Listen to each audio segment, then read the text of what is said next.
In this video, we're going to continue our work with calculus and look at a brief introduction to integration.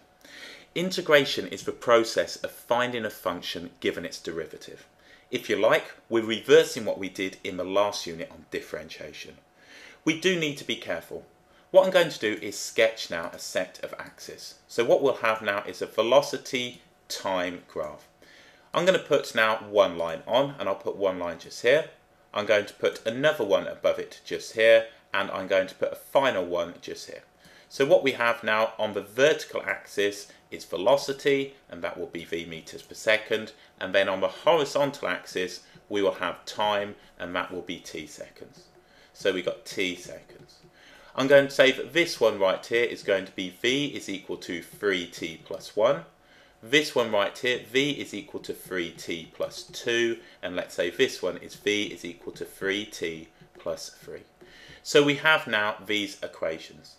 If I wanted to differentiate velocity with respect to time, we would end up with dv dt. So let's go ahead and find dv dt for this particular equation. So differentiating v with respect to t. I multiply down by the power and drop the power by 1. Differentiating a constant will give me 0. Therefore now dv dt, which is the acceleration, is constant. If I now look at differentiating v with respect to t for this particular equation, I'm going to multiply down by the power and drop the power by 1. Differentiating a constant gives me 0. If I differentiate this one, dv dt will also be equal to 3. So if I reverse this process, which of these equations am I going to get? And that's where we need to be careful. When we integrate, we introduce something called a constant of integration. This is an arbitrary constant that gives us now a general solution. If we wanted to find a particular solution, we would need now a point on this line, or whichever line it was, to write the particular solution. We call this an indefinite integral. So let's now look at the process. So what we could now write is that v is equal to, and using the notation we have the integral sign, which is an elongated s.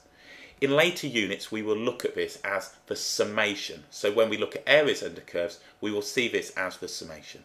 So v is equal to the integral of 3, and we say with respect to t. v is equal to the integral of 3 dt.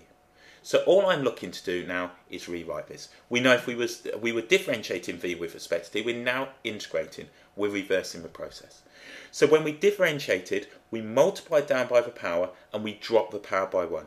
Therefore, if we're going to reverse that, we raise the power by 1 and then divide by the new power. So what we could say in this particular case, v is equal to 3. Remember, this is t to the 0, so it would be t to the first, and then we would divide by 1 plus a constant of integration. So we could write v is equal to 3t plus c. And this now is an indefinite integral that gives us a general solution. If we wanted a particular solution, we would need now a point on whichever line it was going to be to find that particular solution. So let's say we had a point 1, 4. We could find the value of c. So subbing in, 4 would be equal to 3 lots of 1 plus c. We could see at that point the value of c is going to be equal to 1, and we could plug this back in. v is equal to 3t plus 1. So this now is a particular solution given some point. And again, we might have a quadratic, and we would need to sub in the value to find c. When we have this particular form, we say that this is going to be a family of curves, or in this case, a family of straight lines. So we might have x squared plus 1, we might have x squared plus 5, x squared minus 10. Those values on the end is now the changing value of its arbitrary constant c. So let's have a look.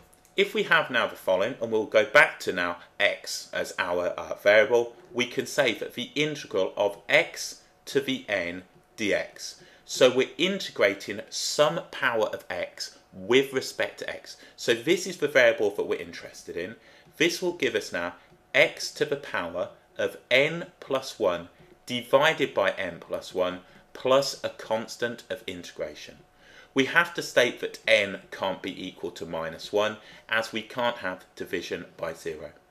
In later units we will have a look at cases where we do have now, for example, x to the minus 1 and we use logarithms. This is quite long-winded. Essentially we raise by a power, divide by the new power and add a constant of integration. So let's just recap. When we have this arbitrary constant, we have a general solution. We can only find the particular solution, that is the value of c, if we have now a point on the line or one on a curve. So let's look at some basic examples. Let's look at the integral, and we will have now the integral of x squared plus 3x plus 1 dx. So this is the integral sign. It's telling me now to integrate term by term with respect to x. So if we did that, we would end up now with, and I need to raise the power by 1 and divide by the new power. So we'd have now x to the power of 3 divided by 3 plus 3x to the power of 2 divided by 2 plus, and remember this is 1x to the naught. We'd have x to the power of 1 divided by 1 plus a constant of integration. And of course you would tidy that up. So you could write this as 1/3 x cubed plus 3 over 2x squared plus x plus this arbitrary constant. And of course, if you wanted to differentiate that, multiply down by the power, drop the power by 1, and then you would end up now with the derivative. Do remember to add your constant of integration. Students initially often forget to do that. So let's look at another one. Let's look at the integral of, let's go for 1/3, let's go x to the 4th, and then we'll have plus the root of x dx. So what I want to do at this stage is integrate this. So if we consider now, I'm going to raise by a power and divide by the new power. So what we're going to have then is 1/3, then we'll have x to the power of 5, and then we need to divide by 5 or multiply by 1/5. So at this stage you can write it any way you like. If we consider this is x to the half. So we're going to get x to the power of 3 over 2. I'm raising that by a power. Now I'm going to divide by 3 over 2. Now dividing by 3 over 2 is multiplying by 2 over 3, and then I'm going to add a constant. It's entirely up to you on how you want to deal with these. So another way this might be written is 1/3 x to the 5th divided by 1/5. We might have plus x to the power of 3 over 2 divided by 3 over 2, and then we add a constant. It's entirely up to you on how you want to do that. I prefer to see it in this way right here. So what we'll have then is 1/15 x to the power of 5 plus 2/3 x to the power of 3 over 2 plus some constant of integration. And that now is the integral. We raise by a power, divide by the new power. It's only in later units that we actually see the true power, look, for want of a better word, the true use of the integral. For now, we see this simply as reversing the process of differentiation. So, in later videos, we will go through some examples of this. But let's just look at what we've learned. We know if we differentiate a constant, we get 0. If we want to reverse the process, when we integrate, we raise by a power, divide by the new power, and we have to introduce this arbitrary constant, the constant of integration, such now that we could find this value, this constant that we've done. Later on we will look at finding the constant, but essentially you need a point on the line or curve to find that. This is called the indefinite integral, and it gives us a general solution. The general solution involves c. A particular solution will have a value of c.